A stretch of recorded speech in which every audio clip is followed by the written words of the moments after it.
غوث پاک اور سردار ڈاکو کا واقعہ بیان کیا جاتا ہے کہ پیر حضرت سیدنا شیخ عبدالقادر جیلانی رحمت اللہ علیہ جب حصول علم کے لیے اپنے گاہ جیلان سے بغداد کے لیے روانہ ہوئے تو آپ کی والدہ ماجدہ نے آپ کو زیانراہ کے طور پر 40 دینار آپ کی گڈری میں سی دیے۔ چلتے وقت اپنے لخت جگر کو نصیحت کی کہ بیٹا خواہ کیسی ہی مصیبت اور برے حالات تمہیں پیش آئیں، سچ کا دامن ہاتھ سے نہ چھوڑنا اور جھوٹ کے نزدیک بھی نہ جانا، کیونکہ سچ بولنا 1000 عبادتوں کی ایک عبادت ہے۔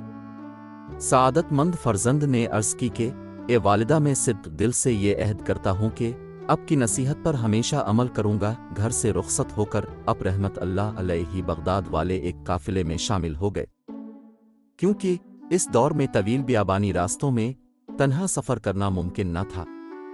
اس نئے سفر میں ہمدان سے کچھ آگے قزاقوں کے ایک جتھے نے قافلے پر چھاپا مارا اور اہل قافلہ کا سب مال و اسباب لوٹ کر تقسیم کے لیے ایک جگہ جمع کر دیا۔ سیدنا حضرت شیخ عبدالقادر جیلانی رحمت اللہ علیہ ایک طرف چپ چاپ یہ دردناک نظارہ دیکھ رہے تھے کہ ایک ڈاکو آپ کی طرف بڑھا اور پوچھا، کیوں میاں، تمہارے پاس بھی کچھ ہے؟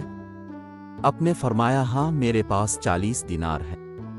ڈاکو کو آپ کی بات پر یقین نہ آیا اور وہ آپ کی ہنسی اڑاتا ہوا آگے بڑھ گیا۔ اتنے میں ایک دوسرا قزاق آپ کی طرف آیا اور آپ سے وہی سوال کیا۔ آپ نے اسے بھی یہی جواب دیا کہ میرے پاس 40 دینار ہے۔ آپ کی غریبانہ حالت کو دیکھ کر دوسرے ڈاکو نے بھی آپ کی بات ہنسی میں اڑا دی۔ ہوتے ہوتے یہ بات ڈاکوؤں میں پھیل گئی اور ان کے سردار احمد بدوئی کے کانوں میں بھی یہ بات جا پہنچی۔ اس نے حکم دیا کہ اس لڑکے کو میرے پاس لاؤ۔ ڈاکو آپ رحمت اللہ علیہ کو اپنے سردار کے سامنے لے گئے۔ سردار نے اب سے مخاطب ہو کر کہا، لڑکے سچ سچ بتا، تیرے پاس کیا ہے؟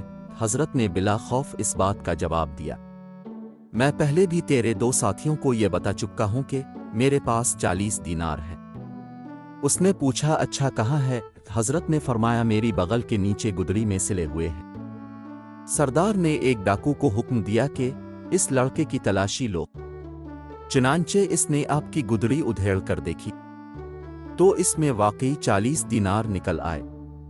احمد بدوئی اور اس کے قزاق یہ دیکھ کر بہت حیران ہوئے۔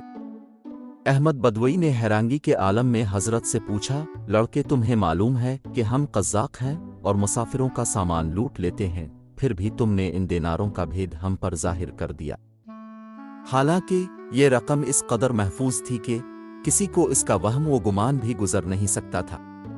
آخر کس چیز نے تمہیں سچ بولنے پر مجبور کیا؟ حضرت نے فرمایا، میری والدہ نے گھر سے چلتے وقت مجھے نصیحت کی تھی کہ ہمیشہ سچ بولنا۔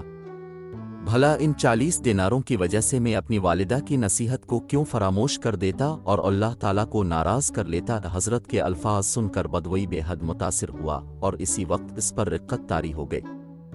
ندامت کے آنسو نے اس کے دل کی سیاہی کو دھو ڈالا اور اس نے آہ بھر کر کہا، اے بچے، تم پر خدا کی ہزاروں رحمتیں ہو کہ تم نے اپنے ماں کے عہد کا خیال رکھا، لیکن حیف ہے مجھ پر کہ میں نے اپنی ساری زندگی اپنے خالق کا عہد توڑتے گزار دی۔ اے بچے، تم نے مجھے ہدایت کی راہ دکھا دی، اب میں رہتی زندگی تک کبھی کسی کو تکلیف نہیں پہنچاؤں گا۔